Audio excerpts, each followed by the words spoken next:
యస్య నాహంకుతో భావ బుద్ధిరేష నలిపితే హత్వాపి సహిమ లోకాన్ని ప్రయోగించే అవకాశం మాకు లేదా? హిందూ ధర్మం వర్సెస్ పరమత అధర్మం కాదండి, హిందూ ధర్మం వర్సెస్ హిందూ అధర్మం. ఇలా చెప్పుకోవాల్సిన సిచ్యువేషన్ లోనే మనం ఉన్నాం. ఈ వీడియోలో కొన్ని విషయాల్ని చాలా ఓపెన్ గానే డిస్కస్ చేయాల్సిన అవసరం ఉంది. నేను మాట్లాడుతుంటే కొంతమందికి చాలా ఇబ్బందిగా అనిపించవచ్చు, చాలా చేదుగా అనిపించవచ్చు, ఇంకొంతమంది మనసులు కూడా హర్ట్ అవ్వచ్చు. బట్ నాకు వేరే సిచ్యువేషన్ కనపడడం లేదు. సోషల్ ప్లాట్ఫామ్ లో మనం ఉండేటప్పుడు కొన్ని విషయాల్ని మనం ఓపెన్ గా డిస్కస్ చేయాల్సిన బాధ్యతగా, ఒక దేశం అభివృద్ధి చెందాలంటే ఆ దేశం యొక్క యువకులపైన బాధ్యత చాలా చాలా ఎక్కువగా ఉంటుంది. సో అటువంటి యువత తప్పుదావి పడుతుందేమో అన్న భయంతో చేస్తున్న ఒక వీడియో, చాలా బాధ్యతగా చేస్తున్న ఒక వీడియో ఇది.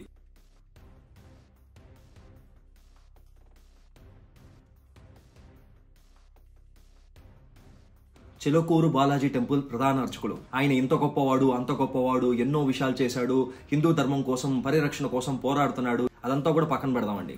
బట్ వాళ్ళ ఇంట్లోకి వెళ్ళిన ఒక మూక, వీళ్ళని చూస్తే నాకు అచ్చు గుద్దినట్టు ఒక బ్యాచ్ గుర్తొచ్చింది. అదే దండుపాళ్యం బ్యాచ్. అసలు ఒళ్ళు గగురు పుడిచేలా ఉంది. ఒక 15 మందో 20 మందో 25 మందో ఒక సైన్యం లాగా, అదేదో రాక్షస సైన్యం అంటారు కదా, సైన్యం అంటే మళ్ళీ రక్షించే సైన్యం అనుకుంటారేమో. సో నాశనం చేసే సైన్యం లాగా, ఒక రాక్షస సైన్యం లాగా. వాళ్ళు ఇంకా కొసమరిపి ఏంటంటే 2-3 ఆడవాళ్లు కూడా ఉన్నారు. నల్లబట్టలు వేసుకొని, కాషాయం కండువాలు కప్పుకొని అసలు ఇంట్లోకి వెళ్ళి ఆ రౌడీయిజం, ఆ దాదాగిరి ఇదంతా చూస్తుంటే ఒక్క నిమిషం సీరియస్లీ భయం వేసింది. ఆ సిచ్యువేషన్ లో మనం ఎవరైనా ఉన్నట్లయితే, మన కుటుంబ సభ్యులు ఎవరైనా ఉన్నట్లయితే, అసలు ఆయన్ని పెద్ద ఆయన్ని కింద కూర్చోబెట్టి వీళ్ళందరూ చుట్టుముట్టేసి ఊపిరాడనివ్వకుండా ప్రశ్నల మీద ప్రశ్నలు వేసి వాళ్ళు ఏం చెప్పాలనుకున్నారో చెప్పి ఏకవచనంలో, వయసుకు కూడా గౌరవం లేకుండా, ఏ ధర్మమైనా చెప్పే విషయం ఏంటంటే కనీసం వయసుకు మర్యాద ఇవ్వని చెప్పి, ఆయన వయసుకు మర్యాద ఇవ్వకుండా ఏకవచనంలో దుభాషలు ఆడి ఆయన్ని బెదిరించి చేతులు కట్టుకుని కూర్చోబెట్టి నేలపైన, నువ్వేమో స్టూల్ పైన కూర్చొని దాదాగిరి. అలా చాలా భయం వేస్తుంది ఆ వీడియో చూస్తుంటే. అసలు ఒక హారర్ సినిమా ఎపిసోడ్ లాగా అనిపించింది ఆ వీడియో చూస్తుంటే నాకు. లేకపోతే చెప్పాను కదా, కొన్ని విషయాలు మనం మాట్లాడేటప్పుడు కొంతమందికి చేదుగా, మరి కొంతమందికి హర్టింగ్ గా ఉంటుందని. ఇతర విషయం చెప్తానండి. నేను ఒక హిందూ ఫ్యామిలీకి చెందిన వాడిని. సో నాకు సంబంధించినంత వరకు అట్లీస్ట్ మా ఇంట్లో హిందూ ధర్మం అంటే ఎలా పెంచారంటే, మన ధర్మాన్ని మనం పాటించాలి, మన ధర్మాన్ని మనం ప్రేమించాలి, మన ధర్మంలోని విషయాల్ని మాక్సిమం వీలైతే పాటించు, పరమతస్థుల్ని గౌరవించు, సో ఎవరిని దుభాషాలాడకు, ద్వేషించుకు అనేది మా ఇంట్లో నాకు నేర్పించిన విషయం. సో చాలా గర్వంగా ఫీల్ అయ్యే ఒక విషయం, ఒక హిందువుగానే చెప్తున్నాను.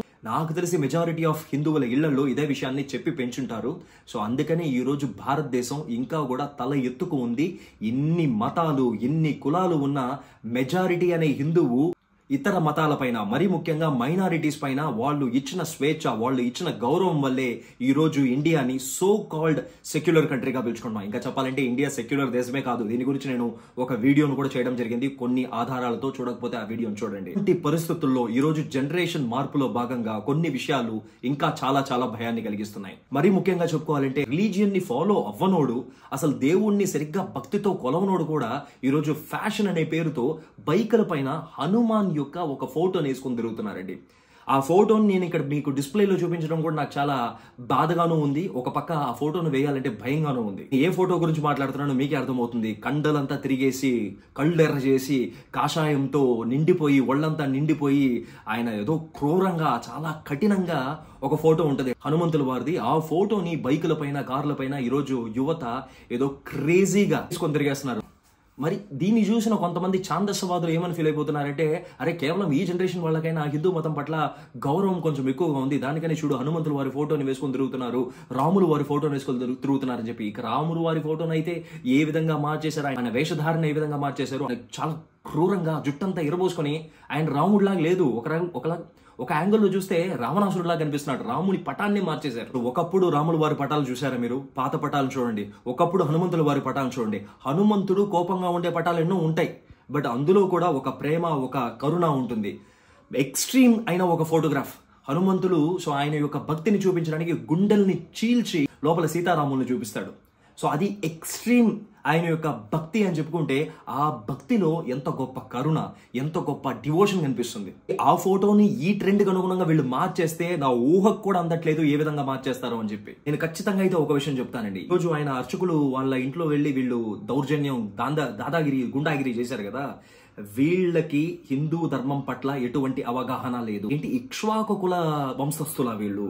అసలు ఇక్ష్వాకు కులం గురించి, శ్రీరాముని యొక్క పరిపాలన గురించి, రామ రాజ్యం గురించి కథలుగా మనం చిన్నప్పటి నుంచి వినలేదా? అసలు నీతి, ధర్మం ఎటువంటి విషయాల్ని, ఎటువంటి గొప్ప విషయాల్ని, ఎటువంటి మంచి విషయాల్ని, ఎటువంటి గొప్ప విషయాల్ని, నీతి నిజాయితీ గురించి మనం విన్నాము. అసలు వీళ్ళ యొక్క నడవడిక ఏ విధంగా ఉంది?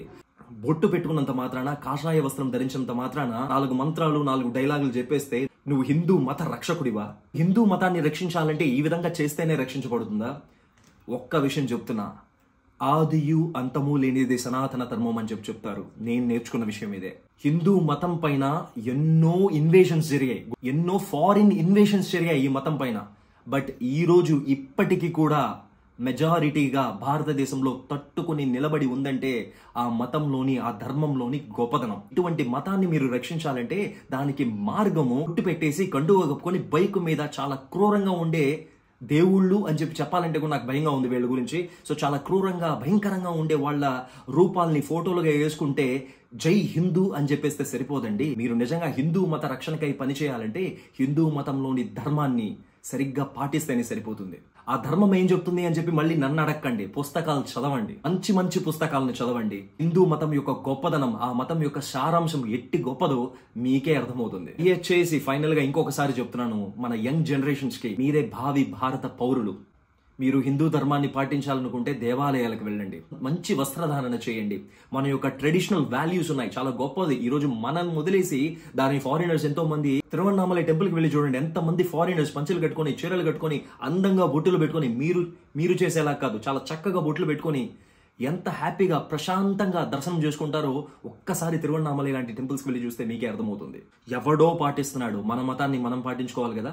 సో కాల్డ్ హిందూ మతాన్ని కాపాడడానికి వచ్చాను అని చెప్పే వాళ్ళకి ఇది నా రిక్వెస్ట్ అనుకుంటారు, లేకపోతే సమాజం తరపున, హిందూ సమాజం తరపున మరీ ముఖ్యంగా పెట్టే ఒక రిక్వెస్ట్ అనుకుంటారో మీ ఇష్టం. సో బాధ్యతగా నేనైతే ఈ విషయాన్ని మన ఛానల్ ద్వారా చెప్పాలనుకున్నాను, చెప్పాను. So I will catch you up in another interesting and useful content. అంతవరకు నా పేరు Gananath Shankar. Stay safe, stay healthy.